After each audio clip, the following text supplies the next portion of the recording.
कड़कड़ाती ठंड की रात थी। हवा ऐसे चीर कर निकल रही थी मानो किसी अनदेखे पंजे ने दुनिया को खरोच दिया। सड़क के मोड़ पर बने पुराने चाय की दुकान से भाप उठ रही थी और उसी भाप के पास दो दोस्त बैठे थे, बबलू और रोहित। बबलू, तूने सुना है ना? कहते हैं वो इस साल फिर लौटने वाली है। हर ठंड की पहली हवा के साथ उसकी परछाई वापस आ जाती है। मैंने कल रात घर लौटते समय अपनी गर्दन के पीछे किसी की सांस महसूस की थी। कसम से कोई था, बहुत पास, इतना कि लगा कान के ठीक पीछे कोई बर्फ जैसी ठंडी उंगली फेर गया हो। रोहित, तू ये बात ऐसे मत कहे यार। मुझे ये सब सुनकर ही हाथ सुन्न होने लगते हैं। पर सच कहूं, बचपन से सुनता आया हूं कि वो दानव केवल ठंड में ही बाहर निकलता है। कहते हैं उसके पैर उल्टे होते हैं और उसकी आवाज इंसानों जैसी नहीं बल्कि टूटे हुए रेडियो जैसी खड़खड़ाती हुई होती है। और सबसे डरावनी बात, वो किसी को दिखाई नहीं देती जब तक कि वो उसी का नाम ना ले। नाम लेने की बात मत कर, प्लीज मत कर। पिछली बार गांव के उस बूढ़े पंडित ने कहा था, ठंडी की पहली रात में अगर तुम्हें अपने पीछे कदमों की आवाज सुनाई दे तो चाहे कितनी हिम्मत हो, पीछे मत देखना। जो पीछे देखता है वो इंसान रह ही नहीं पाता। और पता है, उस रात मैंने भी कदमों की आवाज सुनी थी, पर मैंने खुद को रोक लिया, बस भागकर घर चला गया। लेकिन वो आवाज आज भी कान में अटकी हुई है, जैसे कोई धीमे धीमे मेरे पीछे चलता हुआ मुस्कुरा रहा था। ये दानव आखिर चाहता क्या है? हर साल ठंड में क्यों लौट आता है? कोई तो वजह होगी, कोई श्राप, कोई बदला, कोई दर्द। आखिर कोई भी रूह बेवजह वापस नहीं आती। मेरे दादा कहते थे वो किसी खोई हुई चीज को ढूंढ रही है और हर उस इंसान के करीब जाती है जिसकी परछाई में उसे वो दिखता है। मतलब हो सकता है वो किसी को पहचानने की कोशिश करती हो और गलती से जिसे छू ले उसकी आत्मा ही खींच ले जाती हो। ये हवा अचानक इतनी ठंडी कैसी हो गई? ऐसा लग रहा है जैसे कोई ठीक पीछे खड़ा है लेकिन दिखाई नहीं दे रहा। तभी अचानक बबलू के घर के बाहर किसी के कांपते कदमों की आवाज आई। बबलू बेटा, जल्दी घर चल, तुम्हारी मम्मी की तबीयत बहुत खराब हो गई है, बेहद खराब, जैसे कुछ बुरा होने वाला हो। बबलू का दिल धड़क उठा, उसकी सांस रुक सी गई। वो चौंक गया, डर गया और बिना कुछ पूछे तेजी से घर की ओर भाग पड़ा। माँ, क्या हुआ तुम्हें? कौन आया था? क्यों कह रहा था कि तुम बहुत बीमार हो? उसकी माँ बिस्तर पर लेटी हुई थी, चेहरे पर बर्फ जैसी सफेदी, होंठ नीले और आंखों में ऐसा डर जैसे कोई पुरानी याद उसे सताने आ गई हो। बेटा, मेरा समय आ गया है। जिस ठंड में आज से 10 साल पहले तुम्हारे पिताजी का अंत हुआ था, उस ठंड की छाया फिर लौट आई है। मुझे महसूस हो रहा है इस साल शायद मैं भी चली जाऊं। माँ, ऐसी बातें मत करो। मैं तुम्हें अभी अस्पताल लेकर जाता हूँ। तुम्हें कुछ नहीं होने दूंगा। ठंड चाहे जितनी बढ़ जाए, मैं तुम्हें बचाकर रहूंगा। बेटा, ठंड से डर नहीं लगता मुझे, पर उस ठंड में आने वाले दानव से, उससे बचकर रहना। तुम्हारे पिताजी भी उससे नहीं बच पाए थे। बबलू घबरा गया पर हिम्मत करते हुए बोला, माँ, तुम चिंता मत करो। मैं अभी बैलगाड़ी तैयार करता हूँ। रोहित को भी साथ ले चलूंगा ताकि रास्ते में मदद मिल सके। माँ बस उसे जाते हुए देखती रही, मानो उसकी आंखों में हजारों अधूरे डर तैर रहे। ठंड की हवा में सीटी जैसी आवाजें थी। सड़क सुनसान, पेड़ों की परछाइयां अजीब तरह से हिल रही थी, मानो किसी ने उन्हें छुआ हो। रास्ते में एक बूढ़ा आदमी सामने आकर रुक गया। बेटा, इतनी जल्दी कहाँ जा रहे हो? लगता है कदमों में डर है और आंखों में जल्दबाजी। मेरी माँ की तबीयत बहुत खराब है अपने दोस्त रोहित को बुलाने जा रहा हूँ। दोनों मिलकर उन्हें अस्पताल ले जाएंगे। बेटा, रास्ता संभल कर जाना। ये ठंड सिर्फ ठंड नहीं है। कहते हैं हर साल जब ठंडी पहली बार दस्तक देती है, वो दानव लौट आता है।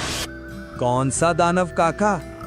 जिसके बारे में हर कोई बातें करते हैं, जो 11 साल पहले तेरे पिताजी को और उससे पहले आधे गांव को निगल चुका है, जिसके पैरों के निशान कभी मिटते नहीं और जिसकी तलाश हर ठंड में किसी नए इंसान की होती है। पता नहीं आज रात वो किसे ढूंढ रहा होगा। बबलू तेज तेज कदमों से रोहित के घर पहुंचा। रात इतनी गहरी थी कि दरवाजे पर मारने से उसकी अपनी ही गूंज वापस डराने लगी। रोहित दरवाजा खोल, मैं हूँ बबलू। अंदर एक हल्की सरसराहट हुई। फिर रोहित के पापा की भारी आवाज सुनाई दी। इस समय कौन हो सकता है? रात भी काली है, रास्ते भी सुनसान हैं। जी, दरवाजा मत खोलिए। आपको पता नहीं कितनी कड़क ठंड पड़ रही है। हर साल ऐसी ठंड में वो दानव लौट आता है। किसको लेकर जाता है पता ही नहीं चलता। मुझे अच्छा नहीं लग रहा। दरवाजा मत खोलिए। रोहित ने माँ की बात सुनी, पर उसके अंदर बेचैनी बढ़ने लगी। माँ, ये भी तो हो सकता है कि किसी को मदद की जरूरत हो। आपने आवाज सुनी नहीं? कोई बेचैन लग रहा है। तभी बाहर से फिर धमधम की आवाज आई। बबलू लगभग चिल्लाते हुए बोल रहा था, रोहित, मैं हूँ तेरा दोस्त बबलू। दरवाजा खोल, बात बहुत जरूरी है। ये तो बबलू की आवाज लग रही है। हाँ पिताजी, वही है। मैं दरवाजा खोलता हूँ। नहीं बेटा, मत खोल। इतनी रात, इतनी ठंड, मुझे डर लग रहा है। कहीं कुछ गलत ना हो। ये डरने का समय नहीं है। अगर किसी को सच में मदद चाहिए तो डर के कारण हम इनकार नहीं कर सकते। हर ठंड में दानव आता है, ये सच है, लेकिन हर ठंड में इंसान भी इंसानियत दिखाए, ये भी जरूरी है। कुछ पल की चुप्पी के बाद उन्होंने कहा, जा बेटा, दरवाजा खोल, और अगर बबलू को मदद चाहिए तो उसके साथ जाओ। रोहित ने गहरी सांस ली और चर की आवाज के साथ दरवाजा खोल दिया। ठंडी हवा का एक तेज झोंका घर में घुसा। ऐसा लगा मानो कोई अदृश्य चीज भी अंदर आई हो। रोहित, जल्दी चल, मेरी माँ बहुत बीमार है। हमें अभी अस्पताल जाना होगा। चल। चल बबलू, मैं तैयार हूँ। दोनों बबलू के घर की ओर लौटते हैं। ठंडी हवा इतनी तेज थी कि पेड़ की डालियां भी किसी खतरे की तरह चरमराती थी। दोनों लड़के बिना रुके दौड़ते रहे। रास्ते में कदमों के अलावा जैसे किसी तीसरे की सांस भी सुनाई देती थी। आखिरकार वे बबलू के घर पहुंचे। बबलू ने दरवाजा धक्का देकर खोला। दरवाजा आसानी से खुल गया। घर के अंदर अजीब सी खामोशी थी। माँ, मैं आ गया। माँ, तुम कहाँ हो? कोई जवाब नहीं। चूल्हा बुझ चुका था। बिस्तर खाली था। उसकी माँ कहीं नहीं थी। बबलू, तेरी माँ कहाँ गई?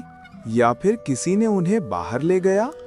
ठंडी हवा के बीच अचानक बबलू के घर के पीछे से एक खड़खड़ाहट सुनाई दी, जैसे कोई भारी चीज जमीन को घसीट रहा हो। दोनों के दिल धड़क उठे। बबलू और रोहित अभी घर के अंदर इधर उधर देख ही रहे थे। कांपते हाथ घबराया हुआ खड़ा था। बेटा, क्या हुआ? तुम दोनों इतने परेशान क्यों हो? रात भी गहरी है और ठंड में तुम्हारे घर के दरवाजे खुले हैं। काका जी, मेरी माँ कहीं नजर नहीं आ रही है। वो तो अभी इसी कमरे में थी। मैं बस रोहित को बुलाने गया था और जब वापस आया तो माँ वो गायब है। गांव वाले काका का चेहरा सफेद पड़ गया। उसने एक कदम पीछे किया, मानो कोई बहुत बुरी आशंका उसके अंदर से टकराई हो। अरे ये क्या हो रहा है हमारे गांव में? मैं खुद भी अपनी बकरी को ढूंढ रहा हूँ। मेरी बेटी राधा कह रही थी कि कोई बड़ी लोमड़ी आई थी और उसे लेकर चली गई। मैं तो उसी को ढूंढता यहाँ आया हूँ। ठंड का मौसम है, लोमड़ी आना जाना करती है, पर तुम्हारी माँ की बात सुनकर दिल कुछ और ही कह रहा है। एक पल के लिए हवा खामोश हो गई, जैसे हवा भी डर गई हो। अब क्या करेंगे बबलू? कहाँ ढूंढें? किस दिशा में जाएं? बेटा, एक बात मैं बताने से डर रहा था, पर अब समय आ गया है। ये लोमड़ी नहीं है, ना बकरी का मामला है, ना तेरी माँ का अचानक गायब होना साधारण है। उसने आसमान की ओर देखा, जैसे रात को टटोल रहा हो। ये वही दानव है जो हर साल ठंड में लौटता है। लोग कहते हैं वो पहले कमजोर जानवरों को ले जाता है, फिर इंसानों पे नजर डालता है। तेरी माँ शायद उसी ने ले ली है। लेकिन काका, उसे ढूंढे कहाँ? वो ले गया है तो कहाँ छिपाएगा मेरी माँ को?